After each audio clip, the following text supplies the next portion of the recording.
Okay, welcome to this session today. We're going to do a what's up with the markets, and we're going to look at world indices, but more importantly, we're also going to look at some other indicators of the world indices that give us an insight into what's maybe happening. And we're going to look at a couple in a little bit more details rather than what we usually do. One not new one, but one that I'm going to look at from a slightly different glance, slightly different angle, and just pull that apart, unpack it a little bit. Before I do that, I just have to tell you that everything we cover here today is of a general advice nature, not personal advice, and that past performance is not an indicator of future performance. Okay, let's just get across to my Beyond Chart software so we can get into analyzing the indices. And we're going to start off, as we always do, with the Dow Jones. Now, this is the first of the three US indices we'll look at. It's a two-year, plus minus two-year chart here. And we, bit of a dog's breakfast, a little bit better than another dog's breakfast I'm going to show you in a moment or two. But you'll see clearly when we compare this to the S&P 500 that there's a much clearer picture there. But what has happened, we've had an entry signal. I'll just zoom in onto the right over here. We are in an uptrend. That downtrend was broken, if you like. That primary downtrend was broken. And when we had the breakout above this upper channel line, the black line, and we had a breakout over here, which I spoke about a couple of weeks ago, and that breakout is confirmed. A little bit of a retracement. That's a very shallow retracement so far. It obviously hasn't gone deeper yet. If that's the entire retracement we have, and we make a new high from here, that'll be pretty bullish. The other thing to point out here below is the relative strength line here, the blue line. I put a black trend line on it, comparing the Dow Jones to the S&P 500, and it's been underperforming the S&P 500 for all of this year. So the broader market doing better. Talking of the broader market, there's the same time frame on the S&P 500. There's that downtrend, pretty volatile downtrend, big moving swings on the way down, breakout above that black trend line. Zoom in on the right over here. That's a channel, uptrending channel that I put between these parallel lines, and I've got a median line there, the dashed line, which gives us a little bit of indication of what's happening within the channel. And we have broken down below the bottom channel line over here. Now, I purposely don't redraw this channel yet. That is the gradient of it, the upward sloping gradient, because I want to see what happens from here to see if this is a trend, a proper trend break to the downside, or whether support will be found. And really what's happening is just the adjustment of the gradient of the uptrend. So we don't know that at this stage. And that is what's so fantastic about price action. The story unfolds as more days are added to it. So at this stage, in the short term, we've got a trend line to below the lower break, a trend line break below the lower channel line. But let's look at some other evidence over here. There was a resistance, it hasn't had many points on it, so I wouldn't say it's a weak previous resistance zone, which has now become a support zone. But price fell down to this support zone. It's a really short-term support zone, and has found some support in intraday in the US markets today. That support on some relatively bad news about bank re-ratings by Fitch and Moody, but the market buyers ended up in control at the end of the day. So opened high, you can see the bar over there, the open tick all the way down intraday, and then at the close slightly above, which is why that's a green bar. Now, other supporting evidence, so besides that, finding some support at the support line, is this recent trend up from this date over here, which is about the beginning of May, is put a Fibonacci retracement on it, and we've had a 23.6% retracement, which is pretty normal. In fact, it's quite bullish for an uptrend. If that's all the retracement is, then that is bullish, because remember, markets don't go up in straight lines. So as they have retracements, we want to measure those retracements to see the depth of them, because they give us really insightful clues as to what may be coming. So in all, just on looking at these two charts, certainly the trend is up. We do have, as I've said a number of times, the secular bull market is still in place. and I'll talk some more about that in October. The primary trend is up, and you might say in the short-term secondary trend, you might say it's down at the moment, waiting to see what happens. That's this little tick down over here. Right, Spicer Investor gave an entry signal on this index back on the 28th of April, and nothing more to say on the S&P 500. Some breadth of market indicators. Let's just zoom out a bit over here so we can just see what's happening. Last time we spoke, we said this was pretty flat. There's a slight uptick over here, and what is the uptick in? It's in the cumulative new high, new lows, looking at new 52-week highs, new 52-week lows, and we're starting to see a little bit of an uptrend over there, which tells us that in the rest of the S&P 500, there's some more support coming in from the wider stocks in the S&P 500. This is the cumulative advanced decline line. This is just measuring all the stocks that are advancing or declining on any given day, so not new 52-week highs. It's on a daily basis.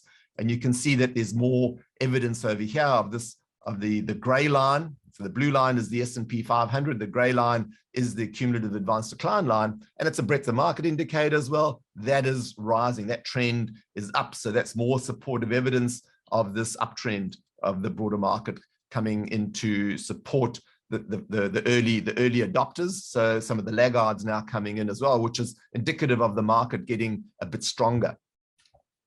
This looks at all the number of stocks that are in the S&P 500 that are above the 150-day moving average, so a little bit of a medium term, and doing exactly what it should do. We're above the 50 percentile and a bit of a retracement, which is just showing what's happened to this little downtick. So remember, no chart goes up in a straight line or down in a straight line for that matter.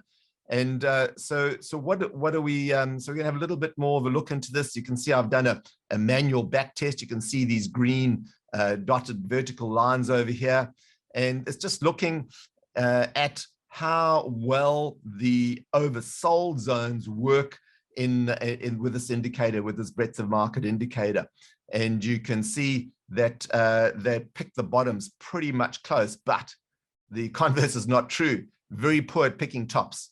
You can see tops happen over here, which means that the number of stocks that start falling below their 150-day moving averages starts happening earlier than the top of the market. So not that reactive. So pretty difficult to see how much longer the index, the price action, is going to continue going up, even though there are stocks falling below the 150-day simple moving average. So, and you will get access to these analyses, or customers will get access to these analyses and within Beyond Charts. So you can go and have a look at my manual back testing in these in your own time. So you can see how the troughs have been picked quite closely going back, and it does work the same on the NASDAQ as well for this breadth of market indicator. So what is this telling us? Pretty good, above the 50 percentile, markets up, and there are nearly 2/3 of the stocks are above their 150-day moving average. Some strength there.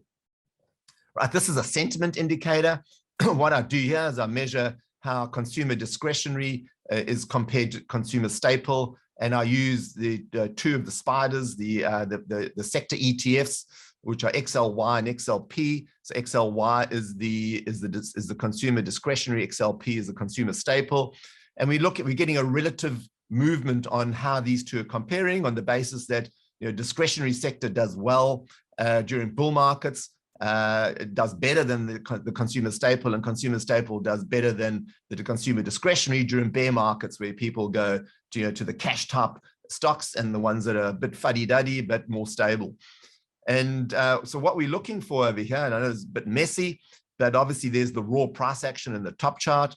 And I've also done manual back testing here on see how indicative these are of predicting, if you like, to some degree, although I'm not into predicting, but just giving an indication as to when there might be market weakness in the index compared to some market strength. And again, you can get my analysis and you can look at those and see how they line up. But effectively, what I've done, the second chart over here is the relative strength line, so the blue line. So basically, when the blue line's going down, consumer discretionary is underperforming consumer staple, and when it's rising, then consumer discretionary is outperforming consumer staple.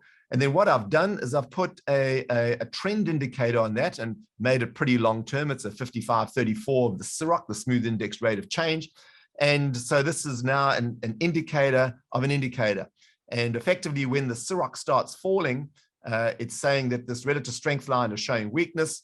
And now we've got a nice clear indication of where there is potential strength and weakness in the index. And what this does is it's a sentiment indicator for the overall market, which is the S&P 500 chart down below over here. So you can see when the red line means that we are getting, and now these aren't automatically generated. I do them, eyeball them just to, so this is manual back testing if you like, and it doesn't take that long to do. It's probably an hour or so of actually lining these up. What takes a lot longer is working out how to do the sentiment analysis, which has obviously taken years of my time to work these sorts of things out.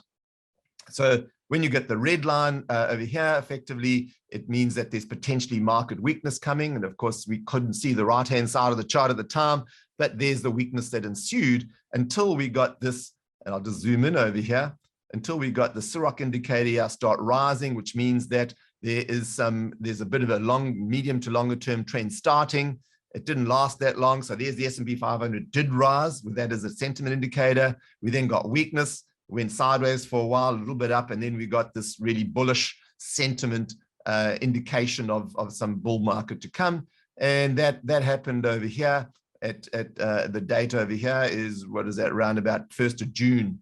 So that was a real confirmation of this bull market that is coming up here. So that sentiment indicator, now no indicator is perfect and shouldn't be used on its own, but it does add to the story of bringing in breadth of market and also bringing in a sentiment indicator such as this. So what's my analysis at the moment? Well, the SIROC is rising over here. So that's the SIROC of that relative strength, and the S&P 500 is also rising. So it's getting into a bit of an overbought zone over here, but that doesn't necessarily mean that's a bad thing, because we can stay in overbought zones for a long periods of time, because it's a smoothed rate of change, unlike a noisy rate of change indicator like RSI or momentum indicators, and it'll stay with the trend. It won't try and predict the trend like momentum indicators do. So handy indicator this, and you can see how long this curve, this went from September 2016 to November 2018, it stayed up in this potentially overbought zone. So it doesn't mean because it's getting up there that it's time to start, as you do with RSIs and stochastics. Okay, so things are lining up pretty good. Here's another indicator of sentiment as well. It's which I haven't really explored in detail before in the past, or as much detail as I'm going to today, is the US dollar. So there is a negative correlation, and it's not precise and exact like no indicator is, but it's another adds weight, if you like, to the story that's building in the broader indices like the S&P 500. Is that when the US dollar is falling, the equity indices rise, and you can see. So I've done the same thing over here. There's a bit of a manual back test. Whereas when I've put these green vertical lines in, typically the US dollars started to fall, and the index, the equity index, has started to rise. But you will find periods, like you would do with anything in markets, is that there will be times when they both rise and they both fall. But broadly speaking, this negative correlation, there is sufficient evidence to show that it does exist, and enough to be able to add it as one of the indications, if you like, to keep an eye on as to what may be happening in the broader market.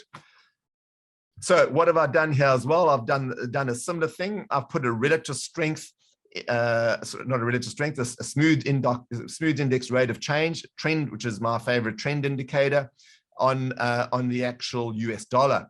So we can certainly look at the US dollar and try and read the day-to-day price action, but what we're trying to do is get a bit of a smooth longer-term view by putting an indicator on it. So effectively, when the US dollar starts falling, then potentially we have a rising market. So you can see the US dollar gave an exit signal, if you like, and I've got it on that smooth rate of change indicator. I've put an exponential moving average, which is the green line. So when the green line, when the blue line drops below the green line, that's when the indicator drops below its moving average. That's a call to action, if you like, or an indication that there's going to be continuing weakness in the US dollar, and which could see rising equities price. And you can see that this occurred back in June of 2020 after COVID crash. There's the COVID crash, and then we had this rise. Carrying on in equity markets, we then had the indicator over here showed us that there was potential weakness. So when we get the cross up over there, but that the price action and the index continued. Always price action always has the last say.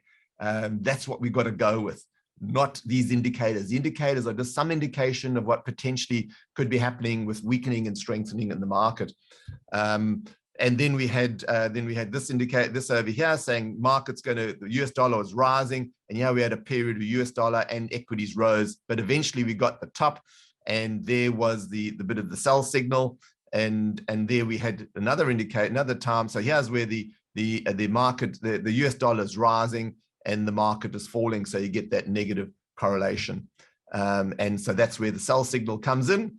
And so that's what so effectively we have falling indicator is bullish, rising indicator, Ciroc down here of the US dollar is bearish. And it's kind of this correlation's held out pretty well for the last 10 years with not 100%, but certainly a high enough probability to take into consideration. So what are we looking for here now?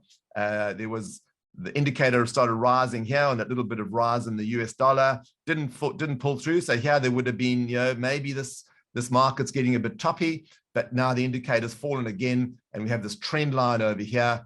So what's going to happen to the US dollar? Well, we don't know. There's some strong support over here, looking at the support zone. And if the US dollar continues to weaken, there's a good chance that we're going to continue to see this bull market. But if the US dollar all on its own starts rising, that is no guarantee or 100% indication that the market's going to fall. You'd have to go and look at your breadth and sentiment indicators as well to broaden that insight. Okay. A couple more things to look at. The VIX is still way down in the lower zones over here. It has risen a wee bit, just with a bit of a down tick over the last week or so of the indices, but still nowhere near any really negative zones. Right. This is the NASDAQ composite. I'll just zoom in over here. There's the break of the downtrend. There's the buy signal, if you like. Which our mechanical system gave it on the 30th of January, and it stayed above its trailing stop line over here, which is that gray line. And there was some short-term resistance here. There was also resistance there, which I haven't clogged the chart up with, but you can see quite clearly there was resistance there and a breakout above that. Some more resistance, breakout, come down, testing that previous resistance, which is now support. Has first indications of what happened overnight is that it may have bounced off it, but it's too early to tell. But the Fibonacci, that's this Fibonacci line over here. There's the magenta showing a nearly 23.6% retracement, which I welcome in bull markets, whether it's a secular bull market, a primary bull market, or a secondary bull market. I welcome 23.6% retracements, because it just gives markets need breathers. They can't carry on running at full speed and not take a breath. And that's what hopefully is going to happen here, and found some support close to the 23.6. And it's also within the channel line. So I'm not going to redraw that channel line yet. I'm going to leave it there because it needs to be there as one of the indications of a potential break to the downside. The momentum, or let's look at has increased here in the S&P 500, just looking at the initial gradient of touching two troughs over here, and then another gradient. And it's probably been a little bit strong. How else can we tell that? This relative strength line over here is showing that the NASDAQ has outperformed the S&P 500 since January, showing that growth stocks have done better than some of the more fuddy-duddy stocks. So that's a good indication of strength. What may happen here coming forward is that what we're looking for now on these three indices is these support zones and these Fibonacci zones to maintain where they are, to bounce up off these and then go higher and make a new high. Of course, time will tell that probably over the next 2, 3, or 4 weeks. Or to the flip side, the downside, is if these support zones don't hold, or these Fibonacci's don't hold, or some of the breadth of market and sentiment indicators start tipping down, then that there may be indications that there's a bit more weakness to come. But at this stage, there's no evidence yet of that weakness. The evidence is on the strength of market, not the weakness. And of course, we need to keep looking at these things pretty closely on a week-by-week basis, but certainly a fortnightly basis, and definitely not longer than a month, the markets can fall pretty quickly. So a fortnightly basis is when we're going to look at these and see how they go. Very quickly, just to get through, because I think that's the summary now, is that this bull market is still intact on a secular basis, a primary basis, and a secondary basis. Looks like troughs may be forming at the moment, but no 100% guarantee on that. We do need to see some strength follow through in the next week, where we get some rising indices. Now, this is the NASDAQ cumulative new high, new low. It's been a bit of one of the weaknesses in this whole bull market story over the last 6 months, and where we've seen this continue to decline while stocks are rising. But now we see that the gradient is starting to pick up to the upside ever so slightly, meaning that there are more stocks coming into making new highs rather than new lows, and still not kicking any home runs here, not shooting the lights out yet, but the green shoots are there on that indicator. The same with stocks in the NASDAQ 100, the NDX, that are above their 150-day moving average. This it's a lovely trend. Just look at that strength gathering, more and more coming, having medium-term uptrends above their simple 150-day moving average, and that little bit of retracement is healthy as well. But this is looking like it should look. Right, interest rates. This is the 10-year Treasury note. I've also put since the last session, I've put a longer-term CIROC on this as well, and this is showing that yields are rising. And we spoke about this downtrending channel over here, which is bullish and a rising trend, and it's broken out above it. That's the bullish. The bearish is set up here is that this is a descending triangle. And for the time being, we have broken out the upside of the upper channel line here, once, twice back into the channel, another second time. This is not convincing yet, but certainly it's wavering on the rising interest rate side, not the falling interest rates. But a jury is still out on interest rates. Right, here's the other dog's breakfast that I said I'd show you, which is the All Ordinaries Index. And that is more of a dog's breakfast than the Dow Jones. This is a 2-year, what do we have here? That is August 2021. So this last 2 years, really, really messy. And from my perspective, the market, we talk about bull markets and bear markets and sideways markets. The experience I've gained in looking at ultra long-term secular bull and bear markets is that you either have a bull market or you have a bear market, and a sideways moving market to me is a bear market, because it's very difficult to get your equity curves rising in a sideways market, particularly if you're taking a longer or medium-term view on your portfolios. Short term is different, but then you've got to have half a day to give up to actually go and trade those kinds of markets, and very, very difficult to do. So this is really a sideways to down market, in my view. Although we've had some attempts to get through resistance here, 1, 2, 3, 4 over there, and on the all-time high, which is the black dotted zone over there, and this resistance zone, we've tried a number of times, and now we're just trying again. And at this stage in the short term, we've failed. So these downtrend lines, sure, we've broken above them, but the sideways movement and underperformance of the S&P 500, you can see the All Ordinaries does go through periods where it does outperform the S&P 500, but been underperforming now since January this year. So, and that would show an equity curve. To get a rising equity curve in this environment is pretty tough. But our equity curve has done that over that period of time, because it effectively comes down to stock picking. And when trends do start, you've got to have a crack. Or when it looks like trends and stocks are starting, you've got to have a crack and believe in your process that these may continue. Because this breakout, if the US markets continue to do what they're doing and continue to fight this massive wall of worry of which I spoke about in a video that I posted earlier this week, talking about the wall of worry, climbing against inflation and against interest rates, then the US markets are doing that, then the Australian market will follow soon thereafter, or at some stage. Right, just quickly, just a couple more charts to look at. This is the Bovespa, the Brazilian index, indicative also of a commodities-based index. Started out performing the S&P 500 down over here, and has been moving not as messy as the Australian market, a wide-ranging sideways move over here, also since all the way back here in January of 2021, so some 2.5 years. And before that, really good breakout above the all-time high there. That's COVID, but that uptrend before COVID, and the developing markets do get snacked far worse in times like COVID. But this sideways moving market, what we're looking for here is a breakout to the upside and above that all-time high as one indications of what's happening in developing markets.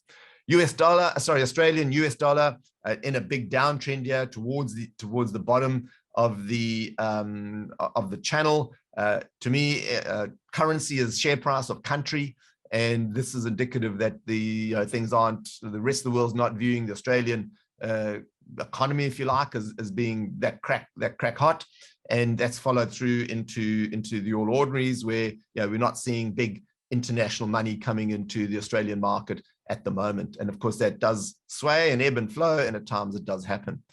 Quickly, the Chinese markets, nothing to write, underperforming the S&P 500. Don't want to get interested in these until there's some outperformance. This is the large cap Chinese stocks, and that's the broader market Chinese stocks. So the underperforming the S&P 500. People want to know what's happening. The S&P 500, the Chinese markets, nothing to write home about, and certainly the focus is on US markets. Now, I'm going to end my analysis there. In a couple of weeks' time, we'll bring commodities into it as well, but alternate doing that. So just indices at the moment. So we can take some questions if anybody has any questions at this stage and about any of that analysis. But while you think of a question, if you're going to ask one, is that the pleasure, John, is that the overall summary is that it's weighted on the bullish side in these markets, given what's happening in the US markets, and we should continue to execute our portfolios in that way. And I know everybody is looking, focuses more and puts far more energy into the negative news, which is obviously interest rates and inflation. And then when Fitch and Moody come out with bank ratings, there's a bit of a nervous twitch. But the way the market handled that in the US is buyers ended up in control. That's what happens in bull markets, is that the bad news is discounted and people look for good news. In bear markets, the good news is discounted and people focus on bad news, and that doesn't look like it happened. Well, I know it's only one session, but we'll see what happens. Right, there's a question here. I note that we're moving into a seasonally volatile period from Dietmar, especially September and October. Anything can happen. Absolutely, Dietmar, which is why we should keep looking at these charts every 2 days, looking for indications of how we might set up our portfolios accordingly. But remember, price action at the end of the day rules the roost. From Nalini, I think it's a great idea to stay in touch every 2 weeks, as things could likely change quickly given the plethora of Fed news. Absolutely, I'll be doing this session every 2 weeks, and we'll be posting this to the members, to the education area, as well as also putting it on YouTube for those of you that don't want to log in anywhere to see this information. Okay, no other questions coming out there. Pleasure everybody that's saying thank you. We'll end it there, and I'll be back in a couple of weeks' time with another session.